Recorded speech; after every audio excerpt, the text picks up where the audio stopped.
السلام علیکم ورحمۃ اللہ وبرکاتہ۔ الحمد للہ والصلاة والسلام علی من لا نبی بعدہ، اما بعد فاعوذ باللہ السمیع العلیم من الشیطان الرجیم، بسم اللہ الرحمن الرحیم۔ آج میں آپ سب کو ایک ایسی حدیث سنانے والا ہوں جس کو حضرت ابو ہریرہ رضی اللہ تعالی عنہ نے بیان کرتے ہوئے 3 مرتبہ بے ہوشی غشی طاری ہوئی۔ وہ حدیث کیا ہے؟ اللہ کے رسول صلی اللہ علیہ وسلم نے فرمایا 3 شخص ایسے ہوں گے قیامت کے دن جن سے جہنم کی آگ کو بھڑکایا جائے گا۔ وہ 3 شخص کون ہیں؟ یہ اس حدیث میں آپ کو بتاؤں گا۔ سب سے پہلا بندہ شفیع بن اسبح ایک دن مدینہ میں داخل ہوئے، دیکھا کہ لوگوں کا مجمع اکٹھا ہوا ہے، تو اس نے کسی سے پوچھا کہ یہ مجمع کیوں اکٹھا ہوا ہے، لوگ کیوں جمع ہیں؟ تو انہوں نے کہا کہ حضرت ابو ہریرہ رضی اللہ تعالی عنہ لوگوں کو حدیث سنا رہے ہیں۔ تو جب حضرت ابو ہریرہ رضی اللہ تعالی عنہ اکیلے ہوئے، دیکھا کہ ابو ہریرہ رضی اللہ تعالی عنہ جب اکیلے ہوئے تو ان سے پوچھا، اے ابو ہریرہ مجھے آج ایک ایسی حدیث بیان کیجئے جس کو آپ نے اللہ کے رسول صلی اللہ علیہ وسلم سے اکیلے میں سنا ہو اور اس کو سمجھا ہو اور اس سے متاثر ہوا۔ حضرت ابو ہریرہ رضی اللہ تعالی عنہ فرماتے ہیں میں آج وہ حدیث آپ کو ضرور سناؤں گا جو میں نے اللہ کے رسول صلی اللہ علیہ وسلم سے سنی ہے اور اس کو سمجھا ہے۔ سیدنا ابو ہریرہ رضی اللہ تعالی عنہ جب یہ بات کہتے ہیں تو ایک زوردار چیخ مارتے ہیں اور گر پڑتے ہیں۔ جب افاقہ ہوتا ہے سیدنا ابو ہریرہ رضی اللہ تعالی عنہ اٹھتے ہیں اور کہتے ہیں میں آج وہ حدیث آپ کو ضرور سناؤں گا جو اللہ کے رسول صلی اللہ علیہ وسلم کے سوا اور میرے سوا کوئی نہیں تھا وہاں، میں نے اس حدیث کو سنا اور اس کو سمجھا۔ جب یہ بات حضرت ابو ہریرہ رضی اللہ تعالی عنہ کہتے ہیں تو زوردار چیخ مار کے زمین پر گر پڑتے ہیں، بے ہوش ہو جاتے ہیں۔ تھوڑی دیر بعد جب افاقہ ہوتا ہے تب یہی بات کہتے ہیں اللہ کی قسم میں وہ حدیث ضرور سناؤں گا آپ کو جو حدیث میں نے اللہ کے رسول صلی اللہ علیہ وسلم سے سنی ہے اور اس کو سمجھا ہے۔ سیدنا ابو ہریرہ رضی اللہ تعالی عنہ یہ بات کہہ کر زوردار چیخ مارتے ہیں اور گر پڑتے ہیں زمین پر، بے ہوش ہو جاتے ہیں۔ 3 مرتبہ حضرت ابو ہریرہ رضی اللہ تعالی عنہ یہ بات کہہ کر زوردار چیخ مار کے گر پڑتے تھے۔ شفیع اسبح کہتے ہیں میں نے کافی دیر تک حضرت ابو ہریرہ رضی اللہ تعالی عنہ کو سنبھالے رکھا۔ جب حضرت ابو ہریرہ رضی اللہ تعالی عنہ کو افاقہ ہوا تو اٹھے اور کہنے لگے اللہ کی قسم میں وہ حدیث ضرور سناؤں گا آپ کو جو میں نے اللہ کے رسول صلی اللہ علیہ وسلم سے سنی ہے اور اس کو سمجھا ہے۔ تو سیدنا ابو ہریرہ رضی اللہ تعالی عنہ فرماتے ہیں جب اللہ تعالی قیامت کے دن سب کو جمع کرے گا، سب جمع ہوں گے، اکٹھے ہوں گے، تو اللہ کے رسول صلی اللہ علیہ وسلم نے فرمایا اللہ تعالیٰ فرمائے گا، اللہ تعالیٰ فیصلے کی طرف نزول فرمائے گا تو اور کہے گا کہ اس بندے کو حافظ قرآن کو میرے پاس لایا جائے۔ جب حافظ قرآن کو اللہ کی عدالت میں پیش لایا جائے گا، اللہ کے سامنے پیش کیا جائے گا، تو حضرت ابو ہریرہ رضی اللہ تعالی عنہ فرماتے ہیں نبی کریم صلی اللہ علیہ وسلم نے فرمایا اللہ حافظ قرآن سے پوچھے گا، قاری القرآن سے پوچھے گا کہ میں نے تجھے قرآن کا علم دیا تھا، تو نے اس پر عمل کیا کیا؟ وہ کہے گا اے اللہ، اے میرے رب، میں نے اس پر عمل کیا، میں نے راتوں کو عبادت کی، میں نے راتوں کو امامت کرا کے کھڑے ہو کر جماعت کے ساتھ میں نے لوگوں کو قرآن سنایا۔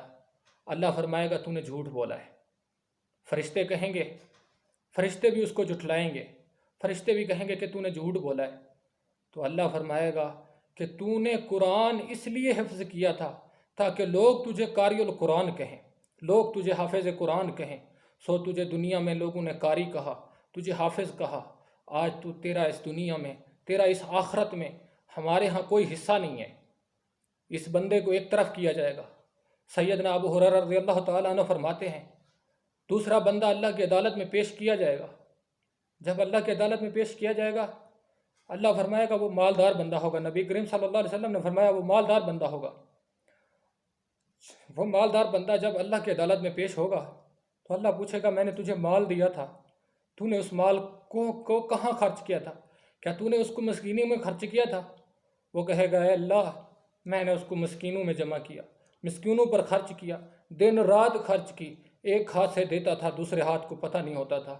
اللہ فرمائے گا تو نے جھوٹ بولا ہے، فرشتے بھی اس کو جھٹلا دیں گے، ملائکہ کی جماعت بھی اس کو جھٹلائیں گے، اور اللہ کہے گا تو نے لوگوں پر اس لیے خرچ کیا تھا تاکہ لوگ تجھے سخی کہیں، تجھے سخاوت کا لقب دیا جائے، سو تجھے دنیا میں لوگوں نے سخی کہا، سخاوت کا تاج پہنایا۔ اللہ فرمائے گا تو بھی الگ ہو جا آج۔ تو نبی کریم صلی اللہ علیہ وسلم نے فرمایا تیسرا وہ بندہ اللہ کی عدالت میں پیش کیا جائے گا جو مجاہد ہوگا، اللہ کی عدالت میں آئے گا، اللہ پوچھے گا کہ اے میرے بندے، میں نے تجھے جہاد کی طاقت دی، تو نے جہاد کیا؟ وہ کہے گا اے اللہ، اے میرے رب، میں نے تیری راہ میں جہاد کیا، لڑتے لڑتے کافروں کے ہاتھوں شہید ہو گیا۔ اللہ فرمائے گا تو نے جھوٹ بولا ہے۔ تو نبی کریم صلی اللہ علیہ وسلم نے فرمایا، وہ کہے گا فرشتے بھی اس کو جھٹلا دیں گے، وہ کہے گا اے اللہ، میں نے تیرے رستے میں آ کر شہید ہوا ہوں۔ اللہ کہے گا نہیں نہیں، تو نے دنیا میں اس لیے جہاد کیا، اس لیے شہادت کا رتبہ پایا تاکہ تجھے لوگ مجاہد کہیں، تاکہ لوگ تجھے شہید کہیں، تاکہ لوگ تیری تعریف کریں۔ اللہ فرمائے گا تو بھی الگ ہو جا۔ تو نبی کریم صلی اللہ علیہ وسلم نے فرمایا اللہ تعالیٰ ان 3 بندوں سے جہنم کی آگ کو بھڑکائے گا، ان 3 بندوں سے جہنم کو جلایا جائے گا۔ تو اس دن کیا حال ہوگا؟ یہ تو صرف وہ 3 لوگ ہیں جن سے جہنم کی آگ کو بھڑکایا جائے گا۔ اور وہ کیسے لوگ ہیں؟ جنہوں نے حقوق العباد کھائے ہوئے ہیں، جنہوں نے لوگوں کے دلوں کو دکھایا ہوا ہے، جنہوں نے والدین کی نافرمانی کی ہوئی ہے، جنہوں نے قرآن کو پوشے پوست ڈال دیا ہے، قرآن کو سننا پسند نہیں کرتے، جنہوں نے رسول اللہ صلی اللہ علیہ وسلم کے فرمان کو چھوڑ دیا ہے، ان کا کیا حال ہوگا؟ اور ان کا کیا حال ہوگا جن کی زبانوں سے جھوٹ نکلتا ہی نہیں ہے، جن کی زبانوں پر جھوٹ جاری رہتا ہے، سچ کی بات ہی نہیں ہوتی، ان لوگوں کا کیا حال ہوگا؟ اور اللہ سے دعا ہے اللہ تعالیٰ مجھے اور آپ سب کو ان 3 لوگوں سے بچائے، اور ان 3 لوگوں سے اللہ تعالیٰ ہمیں محفوظ رکھے۔ اللہ جو عمل کرنے کی توفیق دے، اللہ تعالیٰ جو عمل کی توفیق کرنے کی توفیق دے، اللہ تعالیٰ خالص اپنی رضا کے لیے توفیق دے۔ حضرت جب یہ حدیث بیان کرتے ہیں، امام ترمذی رحمہ اللہ کہتے ہیں، ولید ابو عثمان کہتے ہیں عقبہ بن مسلم نے مجھے یہ خبر دی کہ شفیہ اسبی نے معاویہ رضی اللہ تعالی عنہ کے پاس جا کر انہیں اس حدیث سے باخبر کیا تھا۔ ابو عثمان کہتے ہیں علا بن ابی حکیم نے مجھ سے بیان کیا کہ معاویہ رضی اللہ تعالی عنہ کے پاس ایک آدمی پہنچا اور ابو ہریرہ رضی اللہ تعالی عنہ کے واسطے سے اس حدیث کو خبر دی، اور معاویہ رضی اللہ تعالی عنہ نے کہا ان تینوں کے ساتھ ایسا معاملہ ہوا ہے تو باقی لوگوں کے ساتھ کیا ہوگا؟ تو یہ کہہ کر معاویہ رضی اللہ تعالی عنہ زارو خطار رونے لگ گئے، اتنا روئے کہ اتنا روئے، لوگوں نے دیکھا کہ حضرت معاویہ رضی اللہ تعالیٰ عنہ اب زندہ نہیں بچے، رو رو کر بے ہوش ہو گئے، زمین پر گر پڑے۔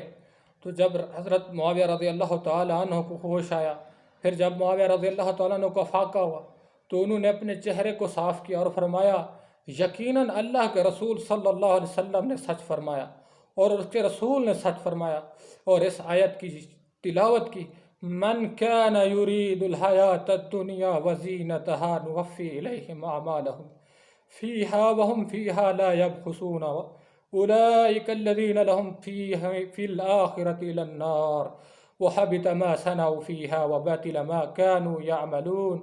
جو شخص دنیاوی زندگی اور اس کی زیب و زینت کو چاہے گا تو اللہ تعالیٰ کہتا ہے ہم دنیا میں ہی اس کو وہ چیز دے دیتے ہیں، دنیا میں ہی اس کو اس زینت سے نواز دیتے ہیں، اور اللہ فرماتا ہے اس کا اعمال کا پورا بدلہ اس کو دنیا میں ہی دیں گے اور کمی نہیں کریں گے۔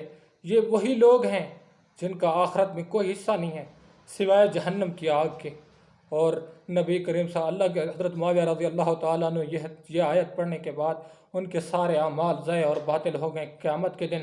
یہ سورہ ہود ہے، آیت نمبر 12 ہے، اور حدیث حضرت ابو ہریرہ رضی اللہ تعالیٰ نے اس حدیث کے راوی ہیں۔ امام ترمذی رحمہ اللہ اس حدیث کو اپنی کتاب جامعہ ترمذی میں روایت کرتے ہیں۔ حدیث نمبر ہے 2382 نمبر، صحیح حدیث ہے۔ اللہ سے دعا ہے اللہ تعالیٰ مجھے اور آپ سب کو صحیح معنی قرآن و سنت پر عمل کی توفیق عطا فرمائے۔ وآخر دعوانا الحمد للہ رب